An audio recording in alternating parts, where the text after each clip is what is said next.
Welcome to the CNI 6 Weeks Curriculum Preview. We will spotlight the Better Learning Through Structured Teaching framework. The Gradual Release of Responsibility is a district-wide initiative for the 2015-16 school year. This curriculum preview is interactive. For your learning, we've attached a note-taking sheet and a Gradual Release framework handout. Please ready the handouts at this time. Learning, the goal of schooling, is a complex process. But what is learning? Consider the following definitions and the implications each has for teaching. Learning is a process of acquiring knowledge or skill through study, experience, or teaching.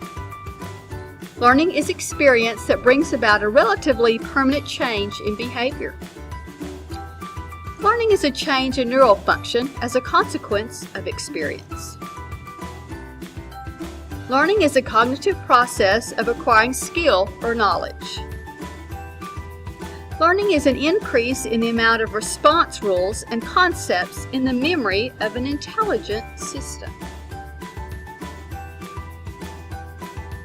Which definition fits with your beliefs? Now ask yourself, how is it that you learn? Think of something that you do well. Take a minute to analyze this skill or behavior. How did you develop your prowess? How did you move from novice to expert? You probably did not develop a high level of skill from simply being told how to complete a task. Instead, you likely had models, feedback, peer support, and lots of practice. Over time, you developed your expertise. You may have extended that expertise further by sharing it with others.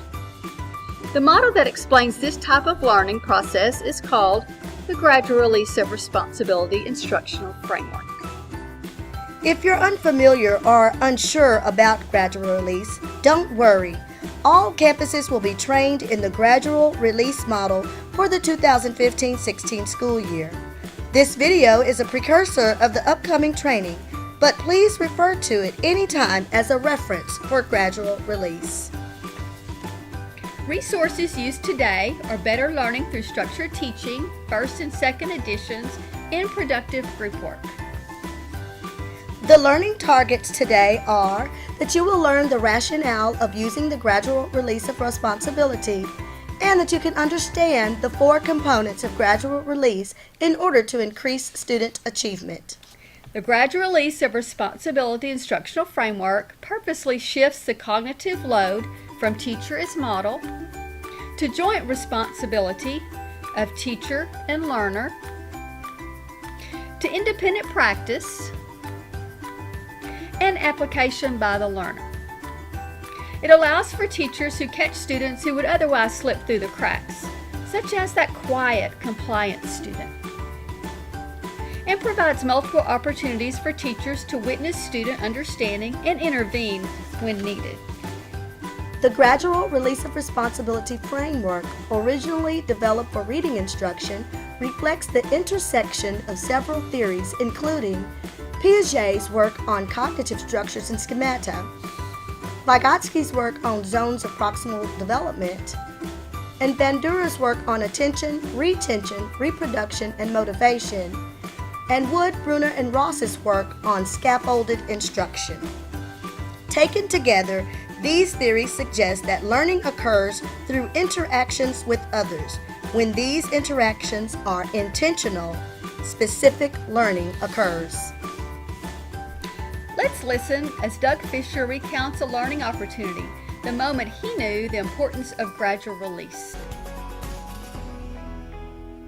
We developed this, our implementation model of gradual release back in 2001. We were working on a district improvement process, and I kind of thought I understood gradual release responsibility, but I know the exact day where I really got it. My phone rang, and I went to get it, and the clip broke, and the cell phone fell down into the lagoon, and I decided I need to go get a new phone.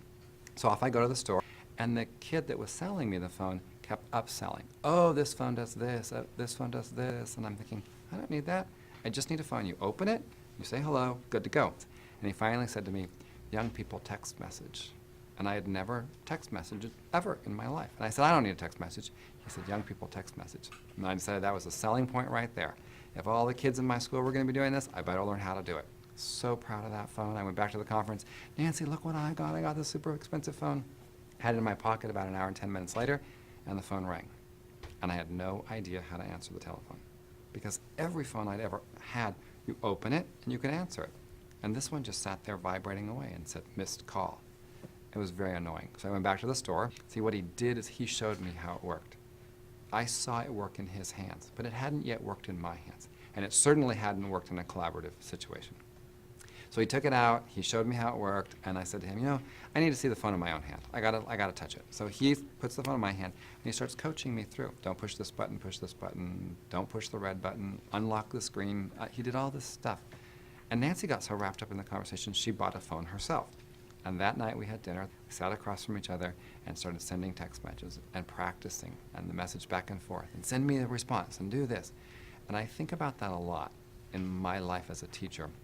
I know there are things that I have taught my students, demonstrated, model, but I know that has to be in their hands, in their minds. And then they need some time in a fairly low-stress environment to practice with their peers before we hold them accountable individually. There are 4 components of the Gradual Release Framework developed by Douglas Fisher and Nancy Fry. The first phase is focused instruction, an important part of the overall lesson design. Focused instruction is typically done with the whole class and usually lasts 15 minutes or less, long enough to clearly establish the purpose and ensure that students have a model from which to work. The second phase is guided instruction and guided practice.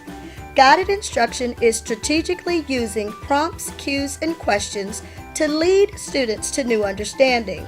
Over time, and with cues, prompts, and questions, teachers can guide students to increasingly complex thinking.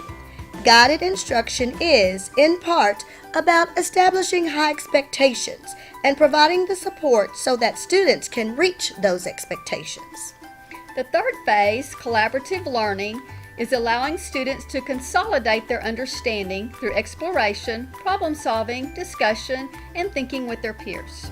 Collaborative learning is not the time to introduce new information to students. This phase of instruction is a time for students to apply what they already know in novel situations or engage in a spiral review of previous knowledge. Collaborative learning is also a perfect opportunity for students to engage in accountable talk and argumentation. Collaborative learning situations help students think through key ideas, are a natural opportunity for inquiry, and promote engagement with the content. As such, they are critical to the successful implementation of the Gradual Release of Responsibility instructional framework. The last phase is independent learning. The ultimate goal of instruction is that students be able to independently apply information, ideas, content, skills, and strategies in unique situations.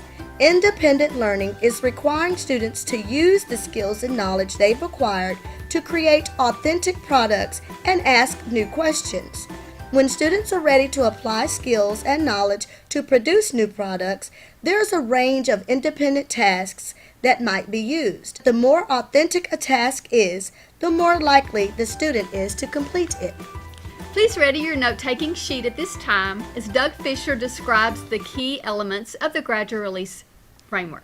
So now we're going to talk about instruction. So I'm going to talk about them in an order. It doesn't matter which order we go in.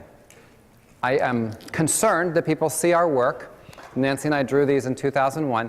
I think sometimes people see these and think we mean that you must always start with focus, then go guided, then go collaborative, then go independent. You can do them in any order that makes sense on a given day.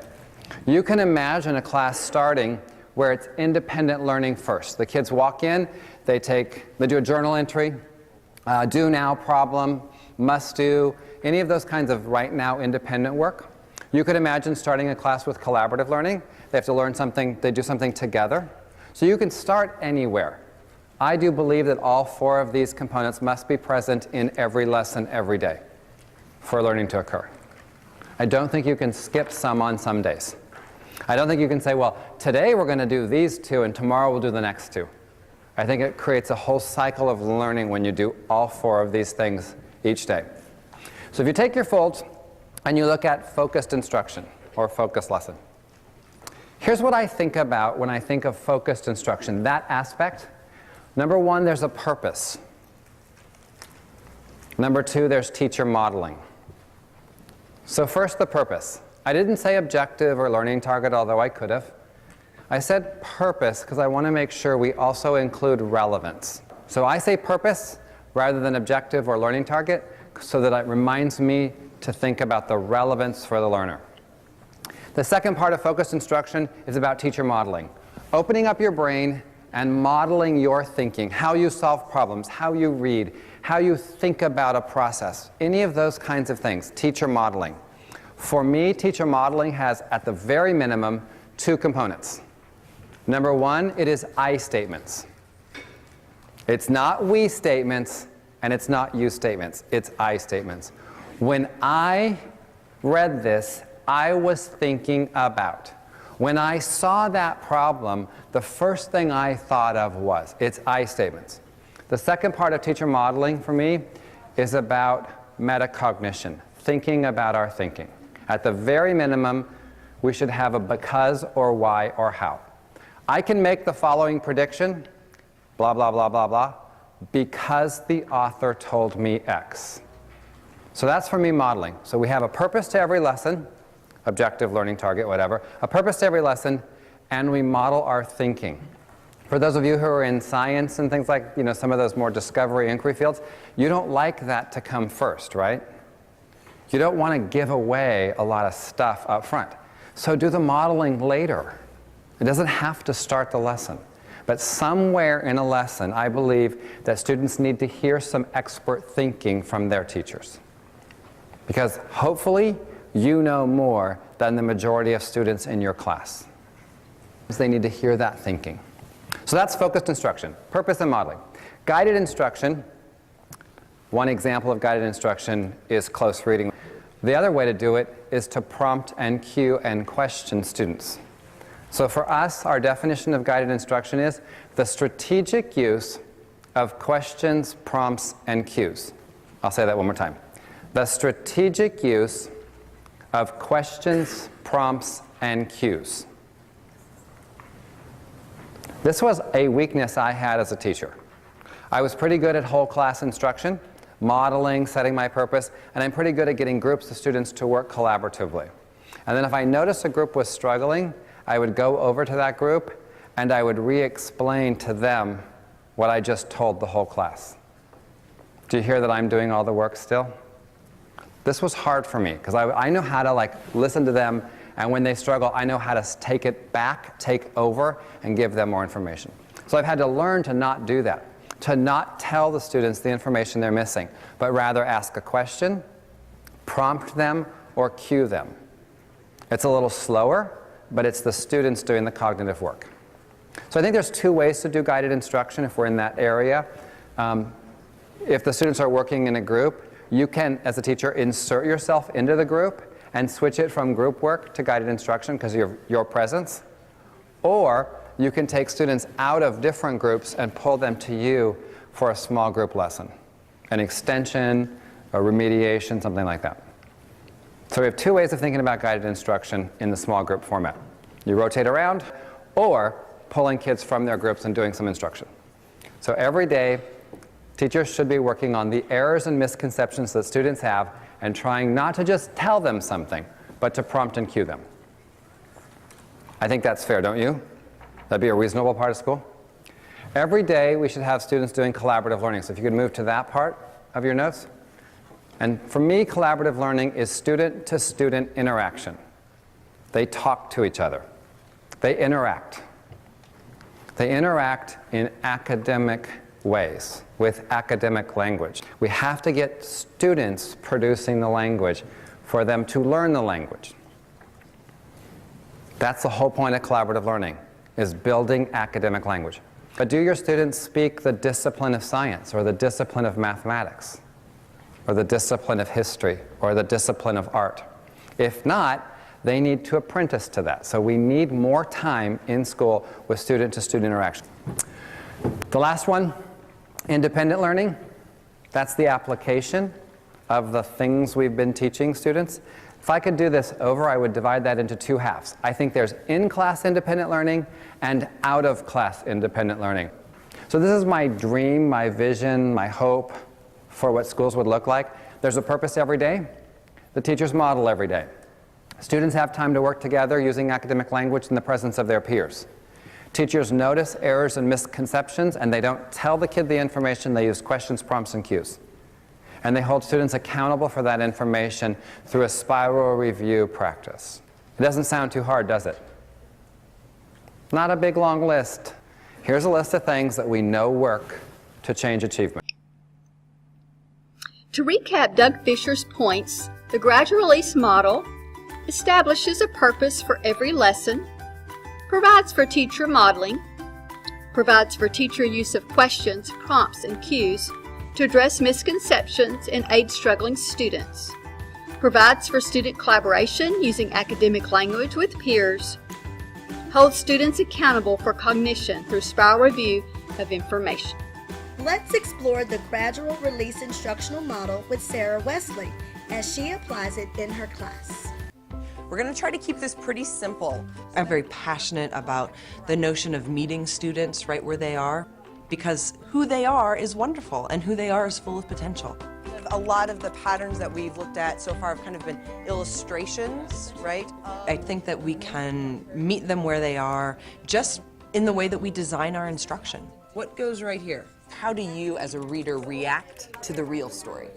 The gradual release of responsibility is an instructional model that has been written about by Doug Fisher and Nancy Fry. The basic premise of the model is that the cognitive load of what we do in any teaching situation has to shift to the learner. All right, so this is what you're doing for tomorrow, okay?